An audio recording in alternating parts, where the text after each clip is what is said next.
혜진님, 오늘은 저희 한강변이 보이는 강변 서재라는 곳에 와 있죠. 맞아요. 처음 왔는데 너무 좋은 것 같아요. 뷰가 너무 좋아요. 맞아요. 단풍이 뷰가... 또 아직 남아있어가지고 너무 좋은 것 같습니다. 네. 춥지도 않고. 네, 오늘 다행히 날씨가 좀. 그러면은 저희가 같이 책 골라오기로 했었던 주제가 이번에는 예술이었잖아요. 네. 예술을 주제로 어떤 걸 생각하고 책 골라오셨는지 혜진님께서 한 번만 소개해 주시겠어요? 네. 해가 들어오네요. 아, 좋다. 따뜻해. 우리 약간 주제 선택했던 배경을 먼저 말씀드리면, 제가 사실은 우리 주제 정할까 이렇게 생각하다가 사실 이 책을 너무 하고 싶어가지고 이 책과 관련되면 예술 주제로 하면 너무 좋겠다 그때 유정님한테 말씀드렸었잖아요. 그래서 이 책이 뭐냐면 서머신 몸이라는 작가가 쓴 소설인 달과 육펜스라는 소설이거든요. 근데 이 소설이 이제 화가 고갱의 삶을 영감을 받아서 쓴 소설이에요. 그래서 이제 한 주인공 남성이 나오거든요. 남자가 스트릭랜드라는 남자가 나오는데, 사회적으로 안정되고 이제 가정도 있고 되게 평범하고 무난한 일상을 살아가는 이 40대 남성이 있는데, 근데 갑자기 자기의 이 안락했던 삶과 또 지켜왔던 가정을 다 버리고 그림을 그려야겠다라는 그 집념 하나만으로 이제 다른 나라로 떠나버리거든요. 말도 안 하고. 근데 이제 그래서 그 남성을 찾아가서 그 남성과 이야기하는 그 화자와의 그 스토리로 계속 이어져 가거든요. 근데 제가 이 책이 되게 좋았던, 매력적이었던 이유가 뭐냐면, 이제 스트릭랜드라는 남성이 그렇게 그림 하나 그리겠다고 가족도 버리고 자기 삶도 버리고 가서 또 되게 가난하게 살거든요. 돈도 없고 그림만 그리고 있으니까. 근데 그런 상황에서 이제 어쨌든 가족을 버렸다는 것 자체가 부도덕적인 일이고, 또 가서도 화가의 삶을 살면서도 되게 어렵게 사는데 거기에서도 본인은 이제 막 죽을 위기도 겪거든요. 근데 그러면서 뭐 도와준 사람들도 있는데 그 도와준 사람들한테 약간 막 욕을 하고 이 정도로 좀 약간 꼬장꼬장한 약간 진짜 못된 성격으로 나와요. 또 그 도와준 사람의 이런 아내와 불륜 관계를 맺고, 근데 그 아내가 또 스트릭랜드가 또 그 여자한테 잘 못해져서 그 여자가 또 뭐 자살을 하고 뭐 이런 계속 불미스러운 일들이 계속 나오거든요.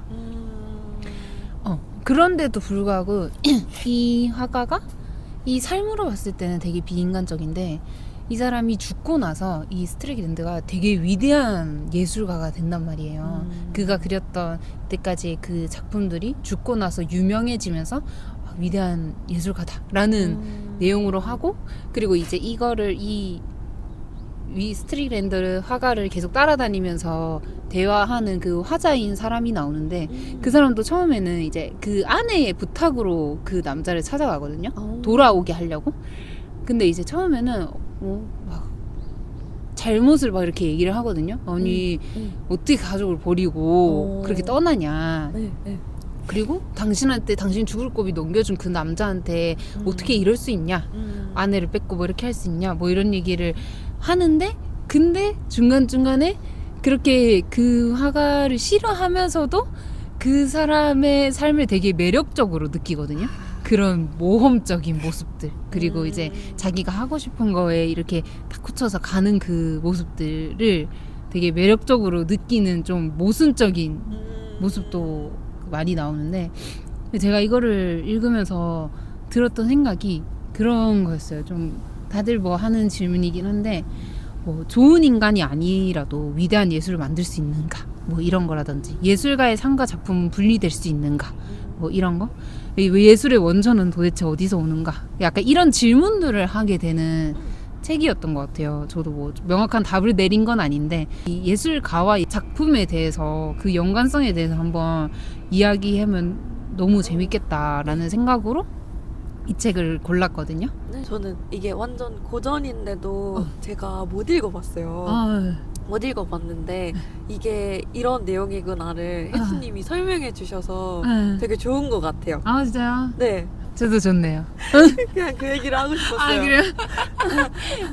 저도 이- 어떤 내용인지 이렇게 스토리를 쭉 설명해 주셔가지고 이게 이런 내용이었구나 하는. 맞아. 근데 제가 이거를 사게 됐던 게 완전히 처음에 읽게 됐던 계기가 뭐였냐면 그 제가 항상 좋아하는 그 재즈 마인드 부부라고 네. 그분들이 이 책을 읽고 있다. 그러니까 무슨 내용인지는 모르는데 읽고 있다는 것만으로도 아 나랑 같은 결인 사람들이 읽고 있는 책이면 읽어보고 싶다라는 생각만 하고 있었는데 언젠가 읽어봐야지 생각하다가 제가 그때 얼마 전에 비화림이라는 독립서점을 갔었어요. 네. 근데 이제 또 거기 갔는데 딱 마침 이 책이 있는 거예요. 그냥 보다가. 근데 이제 그 책 딱 뒷표지를 보니까 뒷표지에 이렇게 적혀 있었거든요. 예술 충동에 사로잡힌 한 남자의 지독한 이기심과 감기 어린 천재성. 근데 제가 여기에 끌렸던 이유가 뭐냐면 저는 사실 예술가도 아니고 이제 평범한 직장인이지만 근데 항상 뭔가 이렇게 좀 지독하지만 이 세상과 완전히 좀 다른 궤도로 살아가는 그런 사람들 보통 예술가들이 그렇잖아요. 옛날에 이런 화가들도 그렇고 그래서 상식적으로 이게 이해는 인간으로서는 좀 이해가 안 되지만 예술에 있어서는 너무나도 순수했던 이 열정을 가진 사람들 근데 제가 그런 사람들을 좀 동경한다는 생각을 이 책을 읽으면서 더 느꼈던 것 같아요. 내가 알게 모르게 약간 이런 사람들을 좀 동경하고 있구나. 관심을 가고 나도 조금 매료되는 게 있고 그래서 이 책을 읽게 됐던 것 같고요. 그래서 제가 유정님한테 궁금했던 게 이게 예술가의 인간성과 이 작품의 위대함을 분리해서 봐야 하는 건지 아니면 상과 예술은 결국 하나라고 생각하는 건지 명확한 좀 이렇게 이분법적으로 생각할 수는 없는데 좀 유정님의 관점이 궁금했어요. 저는 사실 그 얘기만 들었을 때 이게 윤리적 기준이라는 것도 이게 단계 참 다를 수 있겠지만 제가 생각났었던 게 제가 학부 때 이제 연극 수업이 여러 개 개설이 되어 있었었는데 거기서 이제 뭐 희곡도 배우고 막 그런 희곡가 막 연출가들에 대해서 배웠었는데 제가 1학년 때 이제 배웠었던 어떤 작가이자 연출가 분들이 계셨고 이제 2, 3학년 때 그 비슷한 수업을 다시 들었는데 그 사이에 이런 어떤 그 미투가 있었어요. 그래서 특히 연극 쪽은 그로 인해서 완전히 퇴출당하신 분들이 막 계셨는데 그래서 그 과정을 겪고 제가 3학년 때 그 수업을 다시 들어갔을 때 교육 과정이 많이 바뀐 거예요. 그러니까 커리큘럼이 그때 배웠었던 아무래도 그런 희곡 작가들, 연출가들은 살아계신 분들을 많이 배웠었다 보니까 그분이 그 사이에 이제 그런 불미스러운 일들로 완전히 좀 사라지시고 학교에서 배울 때에도 그 분들을 더 이상 이제 가르치지 않게 된 거예요. 그래서 제가 그걸 보면서 와 정말 그 중에는 제가 1학년 때 배우고 나서 연극도 직접 찾아가서 본 다음에 되게 좋아했었던 작가 분도 계셨는데 이제 그분도 이제 저렇게 사라지시고 더 이상 배우지도 언급하지도 않았었는데 그런 것들을 볼 때 이게 점점 지금으로 올수록 지금 현재로 올수록 그 예술가의 어떤 삶에서의 윤리적인 태도가 작품과 분리되지 않을 수도 있겠구나라는 생각을 했어요. 그게 좀 과거로 가버리면 차라리 과거로 가면 또 윤리적인 기준 자체가 지금 사회랑 다를 수 있잖아요. 그래서 이제 그런 부분에서 사실은 이 사람은 되게 괴팍하고 이상하고 지금 관점에서 생각했을 때는 어쩌면 범죄자라고 부를 수 있을 법한 사람들도 이제 과거의 사람이기 때문에 이제 그 예술을 작품을 좀 분리해서 따로 볼 수 있었던 것 같은데 근데 이제 점점 같은 시대 뭔가 동시대를 살아가는 예술가들로 올수록 좀 그 윤리적인 기준이 더 높게 요구되고 있는 것 같아요. 그렇네요. 그래서 그게 물론 뭐 한편으로는 어느 정도까지를 용인할 수 있는가, 불륜이라든지 뭐 이런 것까지 사실 그런 이유로 이 예술가를 우리는 다루지 말아야 해라고 보통 말하지는 않으니까 그게 참 어떤 이 시대마다 달라지는 애매모호한 선이 있는 것 같아요. 그렇지 않을까. 너무 어려운 질문이에요, 근데 저는 시대가 어느 시대냐에 따라 그게 진짜 다른 것 같다. 갑자기 생각이 든 게 네. 하긴 요즘 시대에 네. 이런 불미스러운 일을 했음에도 불구하고 예술가로 인정받는 사람이 있나? 그렇네. 없는 것 같은 거예요. 지금 방송계만 봐도 사실은 그렇잖아요. 맞아요. 진짜 작은 잘못만 해도 뭐 바로 등 돌려 버리는 거긴 하잖아요. 제가 홍문호라는 소설을 읽었을 때도 네. 맨 첫 번째인가? 그게 네. 빌티 플레저에 관한 호랑이 길들이기, 진짜 죄송한데 제목이 생각이 안 나요. 네. 그게 그 약간 보통 말하는 길티 플레저 이런 얘기거든요. 약간 그 우리가 어느 한 영화 감독을 좋아하는데 그 네. 영화 감독이 그 영화의 이 속에서 그 영화 촬영 속에서 아이를 학대를 했나 봐요. 그래서 이제 사람들이 다 이렇게 욕을 하고 이랬는데 그럼에도 불구하고 이 영화 감독을 응원하는 사람들의 모임, 이게 길티 플레저였거든요. 근데 제가 그거를 읽으면서 들었던 생각이, 제가 진짜 좋아하던 그 가수가 있었어요. 그 가수의 노래를 되게 좋아했는데, 가수가 아니라, 가수는 잘 몰랐는데 노래를 엄청 좋아했는데 막 듣다가 어느 날 이게 엄청 몇 년 전인데 그 여자 화장실 그 불법 촬영범으로 잡힌 거예요. 그래서 약간 제가 그 노래 너무 좋아하는데 약간 아무도 내가 그 노래를 듣는지 모르지만 약간 이거를 들으면 이제 안 될 것 같은 거예요. 근데 최근에 자꾸 생각나거든요. 그 멜로디가 너무 좋으니까. 근데 약간 들으면 약간 내가 약간 그 범죄에 가담하는 것 같은 그런 느낌이 자꾸. 근데 그럼에도 불구하고 그 멜로디는 듣고 싶은 이런衝동이 있었거든요. 그런 것도 생각이 났던 것 같아요. 예술가가 인간적으로 너무 안 좋은 사람인데, 안 좋은 인간인데, 근데 예술 작품이 너무 좋아서 내가 느끼는 이 모순적인 감정, 이런 게 되게 진짜 매력적으로 들리는 이야기인 것 같아요. 그러니까요. 네. 그리고 이 소설 속에서 화자인인 나가 그 스트릭랜드, 남자 스트릭랜드에 대해서 이렇게 얘기하거든요. 대개의 사람들이 틀에 박힌 생활의 궤도에 편안하게 장착하는 47살의 나이에 새로운 세계를 향해 출발할 수 있었던 그가 나는 마음에 들었다 라고 이야기를 하거든요. 스트릭랜드가 진짜 인간적으로 좀 최악의 선택들을 많이 반복했는데 동시에 좀 이렇게 좀 설명할 수 없는 그런 매력을 가진 인물이라고 이 소설에서 계속 얘기를 하거든요. 그래서 저는 이 사람은 예술가의 이런 면모에 끌렸던 것 같아요. 이 화자는. 그래서 각자에게 뭔가 끌리는 예술가의 특징들이 있을 것 같다라는 생각이 들더라고요. 그래서 유정님은 예술가의 어떤 면에 좀 끌리는 편이신지 궁금했어요. 저도 말씀해 주신 것도 진짜 좀 매력적으로 느끼는데, 그 스트릭랜드의 이야기도 제가 어떤 예술가의 특성에 좀 끌리지라는 거를 생각했을 때 뭐가 생각이 났냐면은, 저는 예술가이더라도 제가 그 다동력이라는 표현을 좋아하는데 관심이 너무 여러 가지에 가 있고 그래서 여러 가지를 하면서 거기서 좀 에너지를 얻는 그런 종류의 사람들을 좋아하는 것 같아요. 그래서 제가 얼마 전에 이제 올해 발견했었던 작가 중에 누가 있었냐면은, 그분이 기본적으로는 제가 미술관에 가서 그분의 작품을 봤어요. 그 이빈소연이라는 작가님이었는데 그 이제 세화미술관에서 했던 전시를 보고 그 안에 그 작가님이 약간 디지털 페인팅도 하시고 영상 작업도 하셔가지고 그 영상 작업을 보고 너무 좀 매력적으로 느껴졌어요. 그분 작품이 약간 어떤 거였었냐면은 일단 되게 귀여워요. 귀여운데 조금 이상하거든요. 그게 영상 시리즈가 페어리 모빌리티라는 가상의 회사가 있어요. 실제로 요정들이 등장하는데 오. 요정들의 주식회사인 거예요.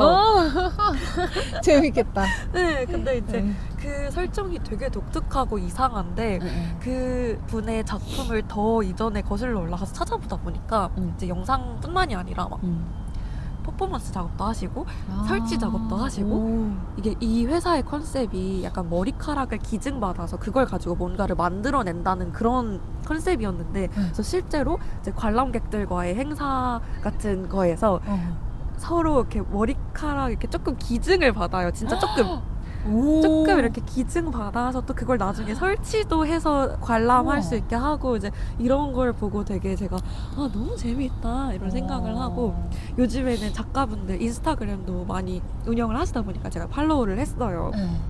팔로우를 하고 있다 보니까 이분이 독립출판도 하시는 거예요.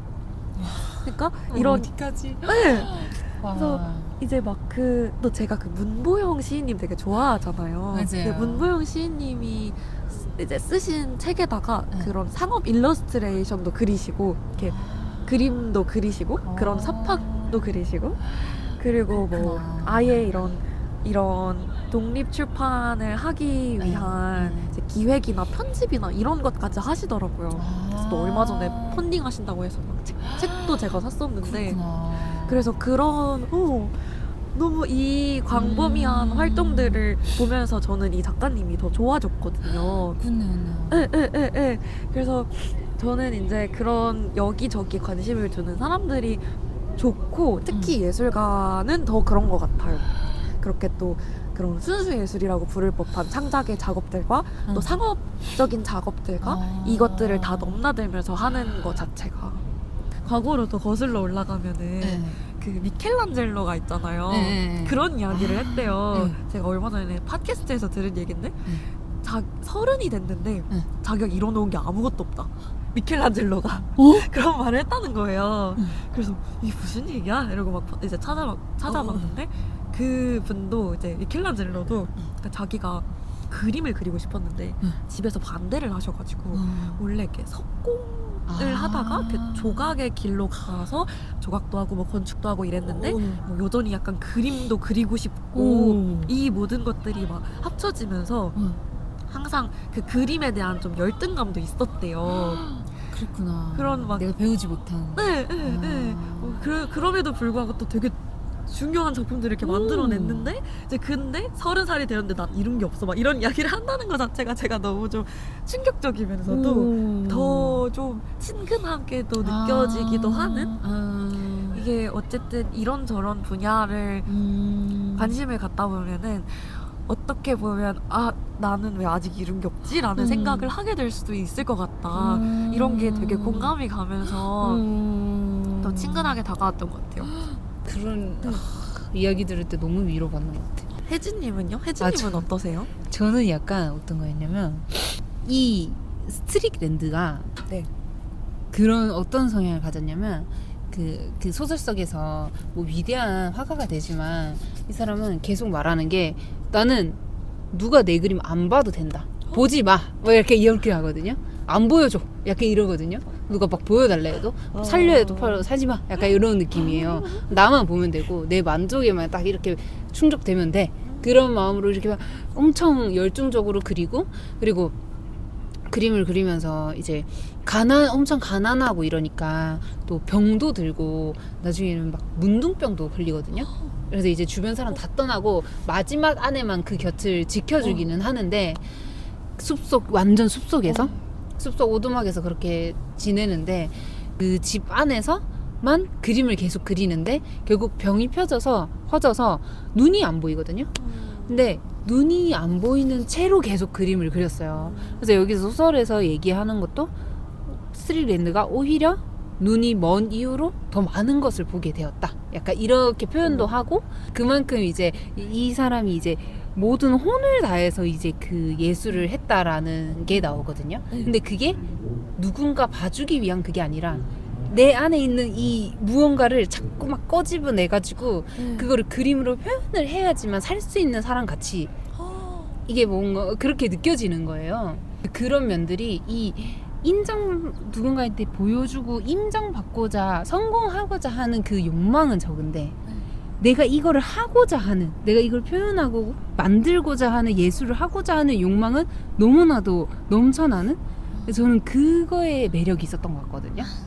근데 이번에 제가 김창렬 화백 전시를 보러 갔는데 그 화백에게도 좀 비슷함을 느꼈어요. 이렇게 이 물방울 그림 자체가 너무나도 유명해졌지만 근데 그거 자체가 이제 뭐 당연히 이렇게 돈이 안 돼서 이게 자꾸 이렇게 화법을 바꾸고 뭐 이렇게는 했지만 그 당시에 이제 6.25 전쟁 이런 것들을 겪으면서 중학교 동창의 한 80%가 죽었대요. 그리고 항상 이렇게 귀 바로 옆에서 총들이 날아가고 총알들이 날아가고 이런 소리 듣고 그 모든 아픔들, 나 혼자 살아남았다라는 그 괴로움들을, 그런 죄책감들을 어떻게 할 줄 몰라서 그거를 어떻게든 뭔가 이렇게 승화시킨다고 하는 게 맞나? 씻어 내리기 위해서 자꾸 이게 그림으로 막 표현을 했던 거였거든요. 그리고 물방울이라는 그림으로 거기에 이렇게 집념해서 이렇게 해놓은, 근데 그런 그냥 물방울 그림이라서 김창렬 화백이 유명해진 게 아니라 그 안에 있는, 내 안에 있는 이 감정들을 그냥 흘려보내거나 억누르지 않고 그거를 표현해내고 조형해냈기 때문에 그거에서 오는 그 감동 때문에 이제 지금 많은 이제 주목을 받고 있는데, 근데 그런 부분들, 이게 누군가한테 뭔가 내가 보여주겠어, 성공하겠어, 그 모든 마음이 다 그게 있기는 하지만 그런 것보다는 내가 내 안에 있는 이 영혼과 그 감정과 이런 것들로 그를 예술로 표현해내겠다, 만들어내겠다 하는 그 욕망이 더 강한 사람에게, 그러면 저는 약간 좀 성격이 꼬장꼬장하거나 이래도 좀 매력을 느끼는 것 같아요. 좀 거칠고 이렇더라도 그 순수한, 그 뭔가 이 하나의 순수한 집념 이런 것들이 본질적인 걸 건드리려고 하는 그런 거에 엄청 저는 매력을 느낀다고 이번에 좀 느낀 것 같아요. 내면에 있는 무언가를 이렇게 끄집어내기 위해서 하는 그런 것들이 진짜 예술가의 어떤 정말 정수처럼 느껴지는 것 같아요. 맞아요. 그리고 아까 제가 스트릭랜드가 뭐 다른 사람한테 자기 그림을 보여주지도 않고 팔지도 않고 이랬다고 했잖아요. 그래서 약간 예술을 위해 예술을 한다라는 태도로 계속 살아온 거였거든요. 이 성공이나 명성이나 인정 같은 거는 그런 것들을 무관하게 약간 그리지 않으면 살 수 없는 사람처럼 산단 말이에요. 그리고 본능적인 충동으로 사는데, 근데 이 장면을 보면서 이게 예술이란 과연 타인의 시선과 얼마나 관계가 있는가, 또 창작자 안에서는 어떤 거에서부터 예술이 비롯되나 이런 것들이 궁금해지더라고요. 또 그런 것들이 또 질문으로 생각이 났는데, 그래서 유정님은 혹시 예술이 어디에서 좀 비롯된다고 느끼시는지, 좀 이런 예술의 목적이나 출발점이 좀 어디에서 좀 시작된다고 생각하세요? 근데 저는 이제 질문 앞에 이야기해 주셨던 문장 중에 그리지 않으면 살 수 없다는 말이 너무 와닿는 거예요. 그래서 저는 이 조금 전에 혜진님께서 해주신 말씀이랑 비슷한 것 같기는 한데, 그 하지 않으면 못 견디겠는 마음에서 처음 출발을 하는 것 같아요. 그 예술이라는 게 결국 시작이 나의 어떤 내면에 있는 열망에서 나오고, 물론 그 과정에서 이제 그게 싹 튼 다음에는 누군가가 알아봐줘야 되겠다는 생각이 들기는 하지만, 근데 그게 저는 어떤 사회적인 정말 큰 성공이나 뭐 대중적인 인기 이런 것들이 아니라 정말 소수의 사람들, 한 사람만 이렇게 바라봐줘도 그게 예술로 더 나아갈 수 있는 힘이 될 것 같다고 생각했어요. 그래서 어떻게 보면은 출발을 내 안에서 딱 시작을 하지만 그 다음에는 정말 작고 사소하더라도 단 한 명이라도 누군가가 반응해 줌으로써 그게 점점 더 예술이 되는 것 같다는 생각을 좀 했었고, 그래서 저는 어쩌면은 그게 이제 나만 만족하지 않고 그 일이 다른 사람에게로 이렇게 좀 넘어가는, 건너가는 일 같다고도 생각했어요. 그래서 어떻게 보면 예술이 좀 소통이 되게 되는 그게 사실은 그런 스트릭랜드와 같은 이제 작가들은, 화가들은 내가 내 그림 그냥 뭐 안 봐도 돼 라고 말할 수도 있겠지만 또 발견되기도 하잖아요. 근데 나중에 그렇게 발견되면서 다시 또 소통할 수 있는 면도 있는 것 같고, 그런 점에서 어떻게 해서든 사실은 소통하지 않으면은 예술이 될 수 없지 않을까라는 생각도 조금 들었었던 것 같아요.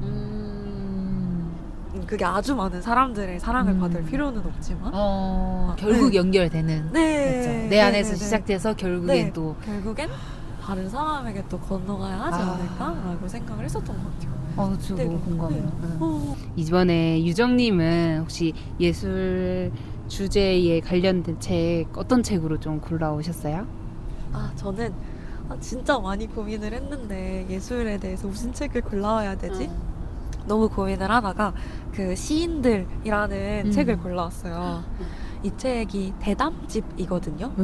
박참새라는 시인이 총 7분의 이제 다른 시인분들과 함께 이야기를 나눈 이제 대담집을 읽고 이렇게 가져오게 됐어요.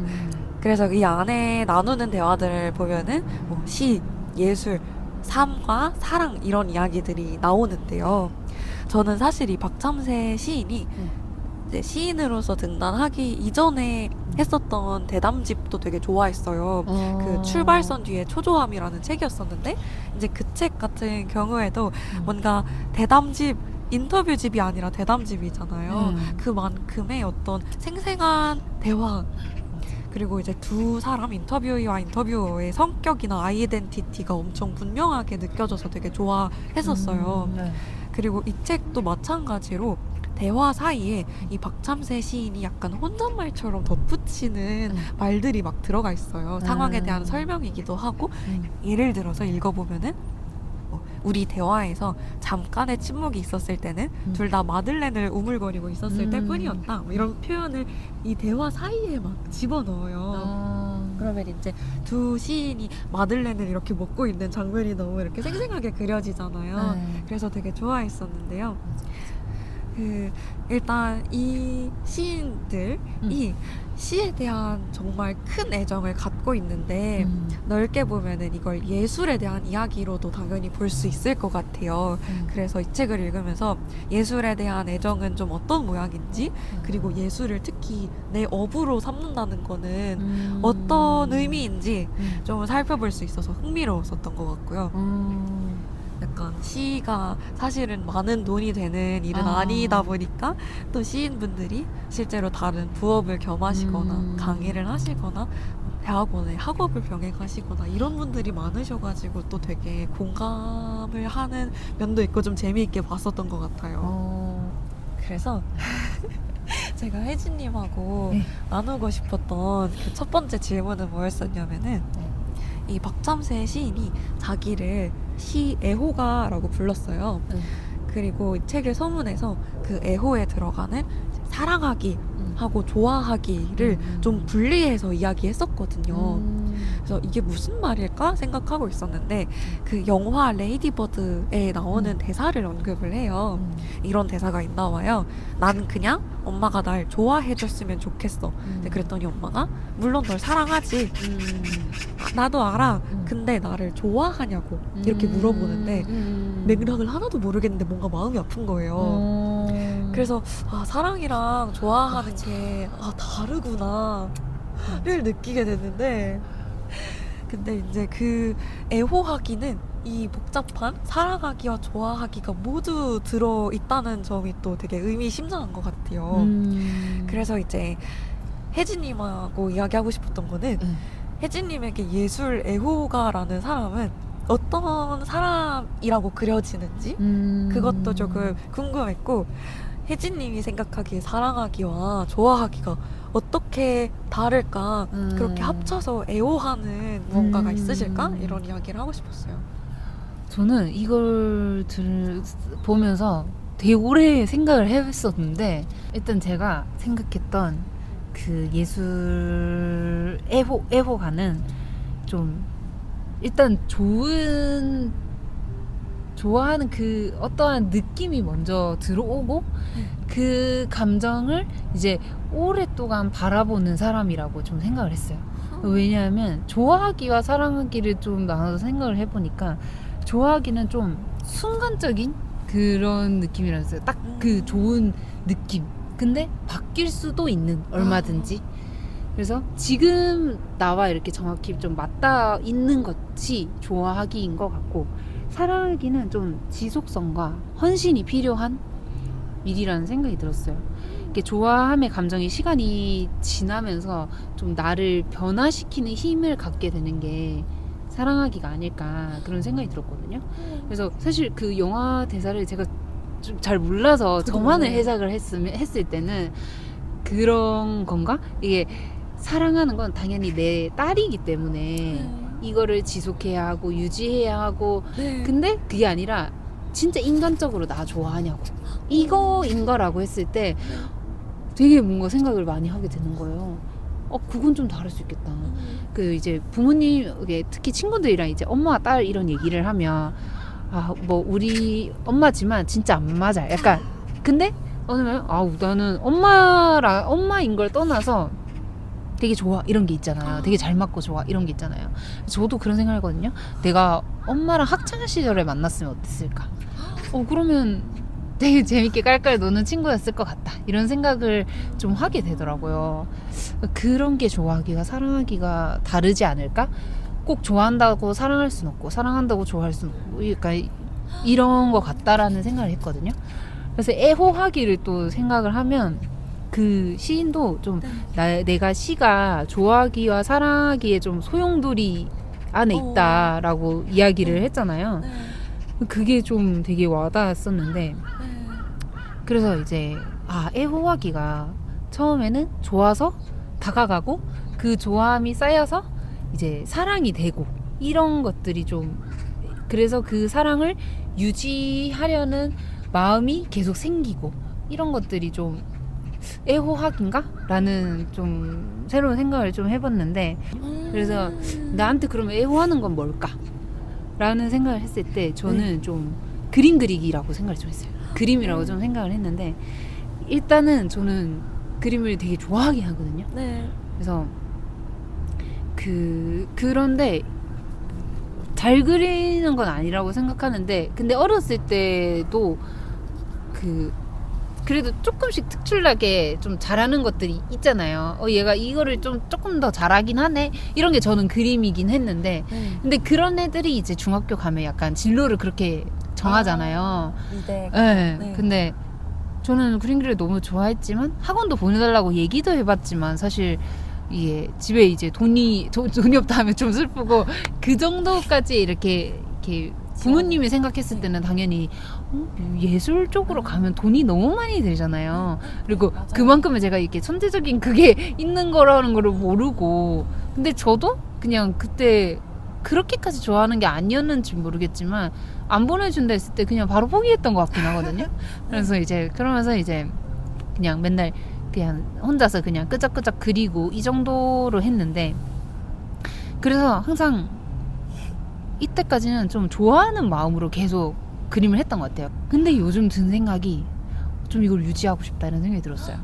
왜냐면 이게 저도 이게 뭔가 앞으로 뭘 해야 할지에 대한 고민이 너무나도 많은데 뭘 어떻게 하면서 살아가야 될까라는 고민이 많은데 그러려면 이게 나의 어느 정도의 좀 방향성은 이렇게 정해야 하는데 근데 이것도 좋고 저것도 이거 좋고 이것도 좋고 이러니까 뭔가 이렇게 좀 잘 못 정한 뭔가 하나에 이렇게 집중을 못하는 몰입을 못하는 생각이 드는 거예요. 뭔가 하나 뚜렷하게 못한다는 생각도 들고 그럼에도 불구하고 항상 하고 싶은 게 그림 그리기긴 했거든요. 근데 이제 그런 두려움이 사실 있는 거죠. 뭐 업으로 삼을 건 아니지만 뭐 이거를 엄청나게 신경 써서 하기에는 내가 너무 또 늦지 않았나? 그냥 이렇게 가끔씩 그냥 취미로 탁탁탁 그리고 뭐 이런 거는 모르겠는데 이런 것들을 뭐 되게 집중해서 하기에는 좀 아니지 않나라는 생각을 했는데 근데 최근에는 그럼에도 불구하고 하고 싶은 게 그림 그리는 것 같다. 그래서 요즘 자꾸 이제 여기저기 다니면서 노트도 사고 이러면서 그림도 그리고 최근에 이제 매일 막 하루에 하나씩 그림 그리는 것도 그렇고 그 뭐 국중반 가거나 뭐 미술관 가거나 이랬을 때 그림 그 봤던 것들을 가볍게 그리는 것도 그렇고 좀 이런 것들을 이게 한 번에 뭐 하겠어 해서 학원을 다니고 이런 것보다는 그냥 일상적으로 할 수 있는 거를 꾸준히 하는 거 안에서 꾸준히 한번 그려보자 그런 마음으로 그럼 나도 미술 그림 그리는 걸 애호하고 있는 게 아닐까 그런 생각을 했던 것 같아요.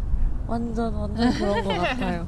그리고 저는 그렇게 다니면서 매일 하나씩 그림을 그릴 수 있다는 것 자체가 그게 애호하는 마음이 아니면 할 수 없는 일 같아요. 그것도 엄청나게 어려운 일이잖아요.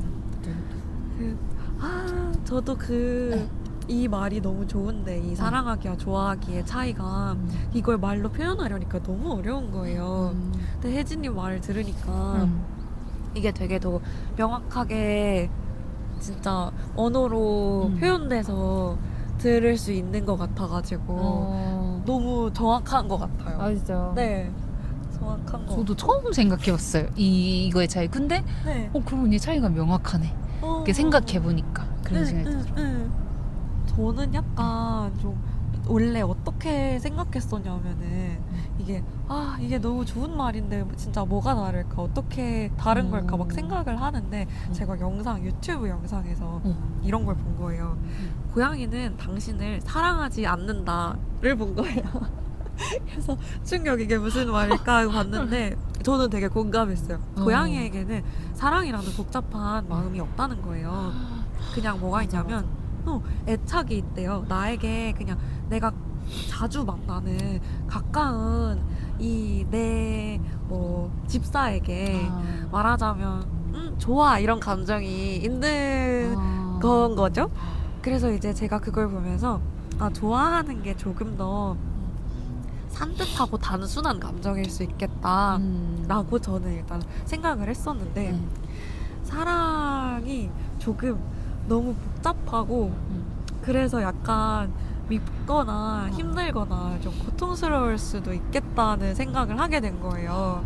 그래서 그거에 비하면 좋아하는 건 되게 산뜻하다라는 생각을 하면서 이게 이런 게 좀 괜찮을지 모르겠지만 이렇게 진짜 사랑하는 가족도 조금 떨어져서 지내야 사이가 좋다는 이야기를 하잖아요. 너무 맞죠. 그래서 이게 너무 사랑하는 것들은 또 한편으로는 매일을 함께 하기에 좀 힘들고 고통이 있을 수도 있으니까 그럴 때 필요한 게 조금 더 가볍고 좋아하는 그 마음이 아닐까? 근데 이제 그 이야기가 사실 아까 혜진님이 하셨었던 그 엄마도 좋아하는 마음이 들기도 하고 내가 학창시절 때 친구로 지냈으면 어땠을까? 그러니까 이 마음이 그 좋아함이 진짜 맞는 것 같아요. 그게 되게 정확한 것 같고 저는 근데 왜 이 시인이 애호하기가 사랑하는 것과 좋아하는 게 자기가 시에 다 있다고 생각했을까를 고민해 보니까 이게 뭔가 시가 그냥 시가 아니라 그 안에 사람이 있어서 좀 그 안에 사랑하는 마음까지도 들게 된 게 아닐까라는 생각이 조금 들었거든요. 시 안에 사람을 발견해서 그래서 더 사랑까지 할 수 있게 된 게 아닐까 이런 생각을 했는데 뭔가 여기서 더 나가면은 그 예술 애호가 중에서 뭔가 과시적으로 예술을 좀 애호하는 사람들도 있잖아요. 근데 그런 사람들은 말하자면 그 예술 작품 안에서 사람을 발견을 하는데 나를 발견하는 것 같아요. 그래서 끊임없이 그 안에서 자기 자신만 발견하니까 그게 되게 과시적인 예술 애호가 되는 것 같고 그렇게 되지 않으려면은 예술 작품을 보고서 그 안에서 좀 타인을 발견해야 하지 않나? 타인을 발견하는 사랑이 그런 방식의 예술 애호가 좀 그렇게 과시적으로 흘러가지 않을 수 있지 않을까? 뭐 이런 생각도 하게 됐었던 것 같아요. 제가 또 읽어드리고 싶은 내용이 있었어요. 이 중에 정재율 시인과의 대화였었는데요. 정재율 시인이 이렇게 말해요. 시는 결국 누가 쓰는지가 정말 중요한 것 같거든요. 시를 읽으면 이 세계를 이렇게 꾸미는 사람은 어떤 사람일까 궁금해지잖아요.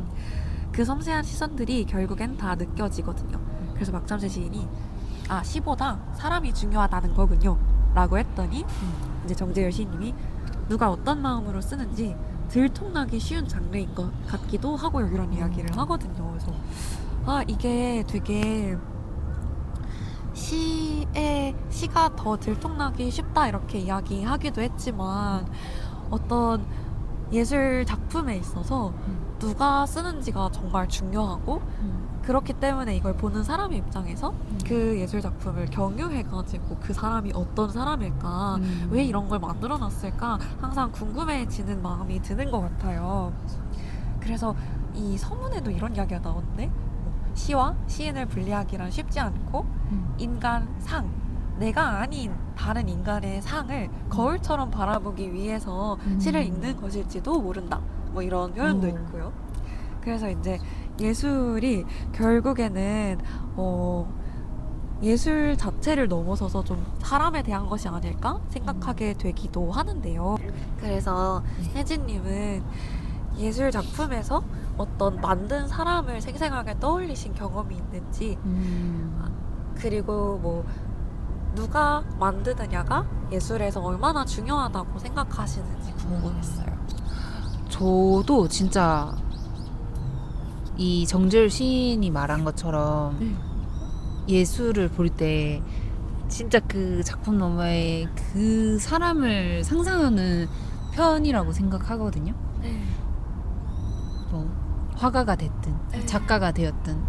그래서 이제 그 작가가 너무 또 매력적이다 이러면 그 작가의 또 다른 작품 보고 또 다른 작품 보고 어떤 새로운 작품이 나오면 묻고 따지지 않고 보기도 하고. 그래서 저도 이 예술가가 너무 중요하다고 생각을 하는 것 같아요. 그래서 그림을 사실 볼 때도 예술에 이게 조예가 없는 사람이면 사실 작품을 구별하기도 조금 어렵다고 저는 생각을 하거든요.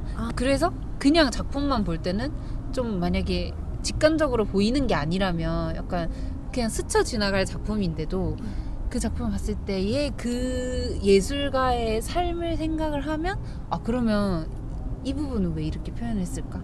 이 터치는 왜 이렇게 했을까? 이 질감은 왜 이렇게 했을까? 라는 생각을 하게 만드는 것 같아요. 그래서 이제 아까도 말했듯이 제가 최근에 본 게 이제 김천열 화백 전시여가지고 그분의 그림도 너무 매력적이었지만 그분의 섬도 너무 제가 마음에 와닿았던 게 아무튼 아까 말했듯이 좀 한국 정쟁에 계속 그 고통에 시달려 있었는데, 그래서 그 고통을 사실은 어떤 사람들은 계속 그 뭐 아픔을 그냥 가져간 채 그런 좀 본인을 갉아먹기도 하고 아니면 그냥 있는 척한 채 좀 억누른 채 살아가기도 하고 이러는데, 근데 이제 이 김찬열 화백은 이제 그 고통으로 번진 기억을 어떤 모양으로 바꿀 것인가, 이런 질문에서부터 시작해서 그림을 그린 게 아닌가라는 생각을 좀 했었는데요. 그래서 김찬열 화백이 거의 평생을 같은 주제를 반복해서 일생 동안 진짜 수천 개의 이런 물방울들을 그렸고, 그래서 제목, 그 전시의 제목이 계속 바뀌는데 마지막이 회귀였어요. 결국에 이제 나 자신으로 이제 돌아오는. 그래서 이 물방울을 계속 그리는 게 사실 이런 기술적인 집착이 아니라 이 자신의 마음을 좀 다스리고 정돈하는 약간 수행에 가까워 온 게 아닌가? 그런 생각을 좀 했었거든요. 사실 물방울 그림을 김찬열 화백보다 더 정교하게 그리는 사람도 있겠죠. 그래도 그거는 이제 김찬열 화백의 그림이 되진 않잖아요. 그래서 왜냐하면 그 물방울 안에는 사실 그 사람이 살아왔던 이 생애와 고통과 또 선택과 이런 내면의 이런 정화 과정과 이런 것들이 다 들어있기 때문에 이제 축적된 결과로 그 작품이 나온다고 생각을 하는데, 그래서 이제 예술에서는 이 누가 만드느냐가 약간 단순한 좀 신상 정보가 아니라 이 작품의 근본적인 의미가 되지 않나, 그런 생각을 했던 것 같아요. 네. 너무 좋아요. 그 이야기 들으면서 뭔가 그 김창렬 네. 화백의 전시도 잘 이렇게 막 눈에 그려지는 것 같았어요. 너무 좋았어요. 예정님은 혹시 어떠세요? 저는 어떤 경험이 생각이 났었냐면은 그 만든 사람이 떠올랐었던 경험 중에 신민이라는 작가님이 계신데 되게 젊은 작가예요. 이런 조각이라고 표현하면 안 되겠죠? 어쨌든 되게 사람 모양의 되게 큰 이 설치물을 만드는 작가님이 계신데, 무엇으로 만드냐면 맥도날드 그 종이 크래프트지 같은 거 있잖아요. 봉투. 이걸로 사람 모양을 만드세요.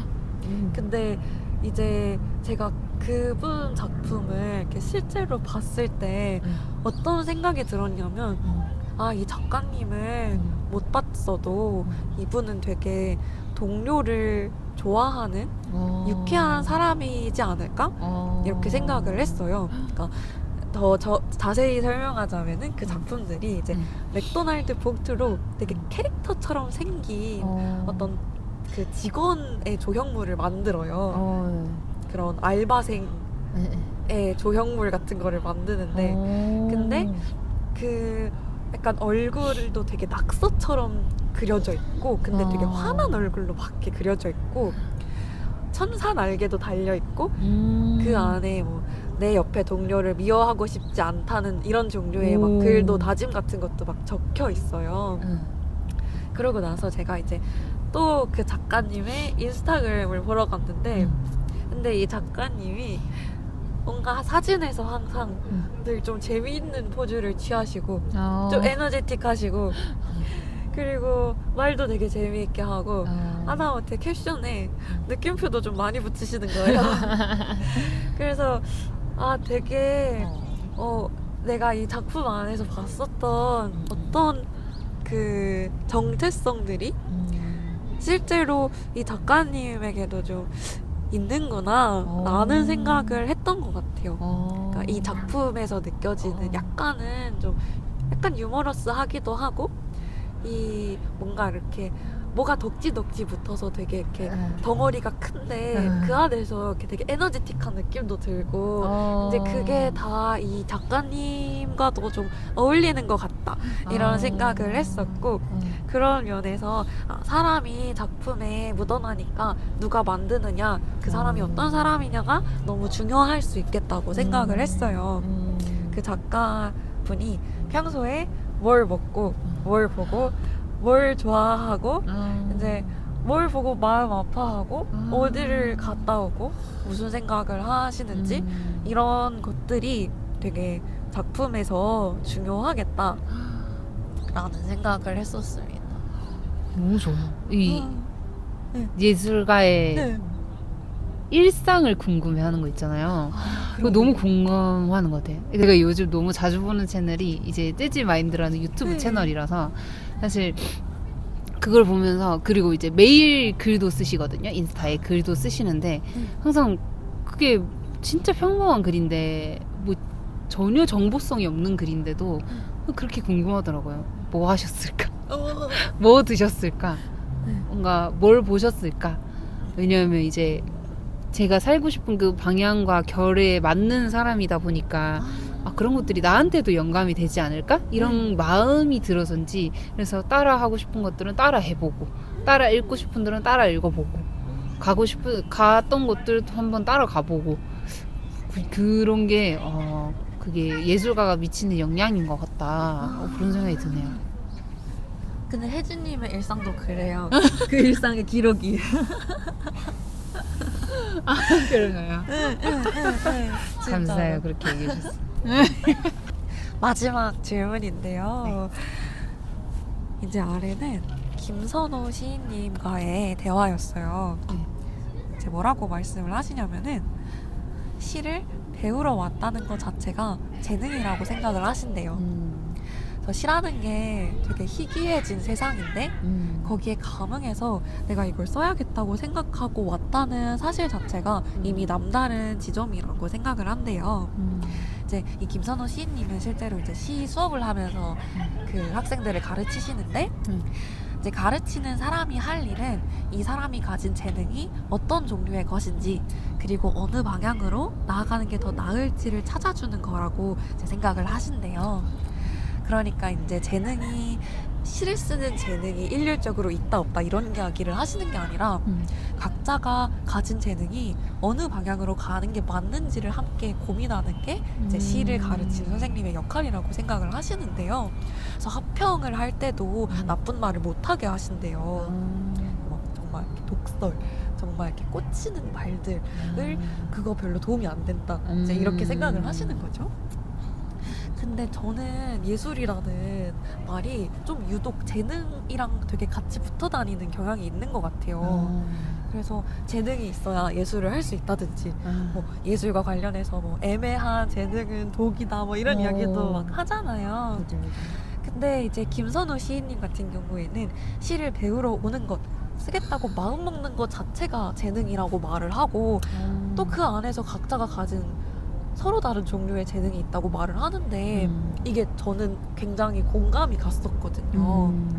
그래서 예술과 재능의 관계에 있어서 제가 혜진님의 이야기도 듣고 싶었었던 게 재능이 정말 예술에서 어떤 역할을 한다고 생각을 하실까? 예술에 필요한 재능이 뭐라고 생각하시는지 물어보고 싶었어요. 저는 일단 위로를 받았거든요. 재능이라는 것이 이제 시를 뭔가를 배우러 오겠다라는 그 마음가짐만으로도 재능이라는 것에 위로뿐만 아니라 생각해보니 그렇지 않을까? 거기서부터 이렇게 시작하는 거니까 재능이라 할 수 있지 않을까? 라는 생각이 들었고요. 제가 이제 예술의 재능을 좀 깊이 한번 생각을 해봤는데 저는 감흥력이라는 단어가 좀 생각이 났거든요. 그러니까 감흥력이 이제 외부의 자극을 받아서 이제 내면에서 이제 반응을 일으키는 그게 감흥력이라고 하는데 이제 김선호 시인이 말씀하신 것처럼 이제 시를 쓰겠다고 마음 먹는 것 그리고 무언가에 감흥해서 움직여지는 것 그래서 그 사소한 것들을 통해서 이제 뭔가를 쓰고 싶다고 결심하는 것 그게 이미 재능이다라는 사실 뭐 똑같은 비슷한 생각을 했었어요. 그래서 예술이 진짜 거대한 창조일 수도 있지만 좀 아주 작은 이 감정과 변화를 놓치지 않고 포착하려는 의지도 거기에서 출발하는 게 아닐까?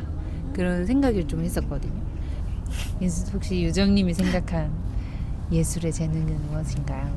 저는 일단 저도 비슷한 맥락을 다른 표현으로 하면 그 좋아하는 마음 자체가 일단 재능이라고 생각을 했었고 그리고 또 한편으로는 재능이라는 말이 좀 허상 같다는 생각도 했는데요. 좀 예술에 있어서 되게 재능이라는 표현이 많이 쓰이는데 예를 들면은 그림을 똑같이 그린다는 게 사실 이제 아주 중요한 일은 아니잖아요. 자기만의 표현을 하는 게 중요한 일이지. 그런데 이런 예술마저도 어떤 하나의 기준으로 순위를 매기고 싶어 할 때 자꾸 재능이라는 표현이 나오는 것 같다는 생각이 드는 거예요. 뭔가 요즘에는 이게 재능이 없다는 말이랑 필요한 재능이란 아주 다채롭다는 말이 저는 같은 말처럼 들리기도 하는데 특히 요즘에 그림을 그리는 사람들 중에서 업으로 그림을 삼은 사람들 중에서 저는 뭐 미대를 나오지 않았거나 이제 전공하지 않은 사람들도 많이 보게 되는 것 같아요. 근데 그분들도 자기 자신만의 재능을 살려서 그 그림이라는 일을 하는데 그게 그림이라고 하더라도 발상이 독특한 걸 수도 있고 아니면 커뮤니케이션이 좋으신 걸 수도 있고 스토리를 엮는 능력이 좀 특별하실 수도 있고 색감이 좋거나 형태감이 좋거나 아니면 새로운 툴을 잘 활용을 하시든지 아예 막 개념적으로 뭔가 정합성을 잘 만드시는 분도 충분히 그림을 하고 예술을 하실 수 있으니까 이미 이제 예술은 그 형태가 너무너무 다채로운 것 같아요. 그러니까 흔히 생각하는 재능이라는 게 사실은 좀 천편일률적인 기준을 따르는 의미 없는 것일 수도 있겠다고 생각을 좀 했었고요. 여기에 대해서 제가 너무너무 공감했었던 이야기가 그 웹툰 작가 이거 요즘은 웹툰 이렇게 가르치는 교수님이신데 그 이종범 작가가 예전에 아세요? 알죠. 그 닥터 프로스트 그리셨었던 알죠. 제가 그분 유튜브를 정말 열심히 보는데 진짜 공감 갔었던 말이 뭔가 그러니까 시도하지 않은 사람들만 재능에 대해서 이야기를 한다는 거예요. 그러니까 프로가 된 사람들은 내가 가진 재능으로 뭘 할지 생각을 하지 내가 이걸 하기 위해 이 재능이 나한테 있나? 뭐 이런 생각을 안 한다는 거예요. 그래서 이게 진짜 공감이 갔어요. 그리고 그 사람들이 그냥 일단 내가 가진 것들로 시작하고 해보는 동안에 또 새로운 어떤 재능의 카드가 내 손 안에 계속 들어온다는 거예요. 그게 뭐 웹툰 작가로 비유하자면은 일단 작품을 시작하면 마감을 하는 능력 이런 것들이 나에게 새로운 능력들로 계속 들어온다는 거죠. 그래서 너무 맞는 말이잖아요. 진짜. 그래서 제가 재능에 대한 이야기는 정말 그 이야기가 가장 맞는 말인 것 같고 특히 저는 막 학창 시절에 뭐 진로를 결정하기 위해서 재능이란 이야기를 되게 많이 쓰는데 사실 주변에 그걸 정말 판단해줄 사람이 있을까? 특히 학교라는 그 좁은 집단 안에서 내 주변 뭐 똑같은 학교 친구들 아니면 학교 선생님들 이 부모님 사실은 자기가 하는 이 직업 안에서밖에 알 수 없는 사람들을 만나고 있는 건데 그 안에서 그 시기에 재능을 미리 판단해버리는 게 너무 아쉽다는 생각을 했어요. 근데 진짜 다시 한 번 느끼지만 예술이라는 주제가 왜 좋을까 생각하면은 혜진님이 맨 처음에 그런 말씀 해주셨잖아요. 남들과는 상관없는 자기만의 길을 가는 거잖아요. 이 달과 육펜스에 나오는 스트링랜드도 결국에는 내가 정말 나의 그 예술의 그 길을 찾아서 막 떠난 거잖아요. 근데 그렇게 할 수 있는 이게 그런 삶의 태도 자체가 진짜 좀 예술적이라고 볼 수도 있을 것 같아요. 맞아.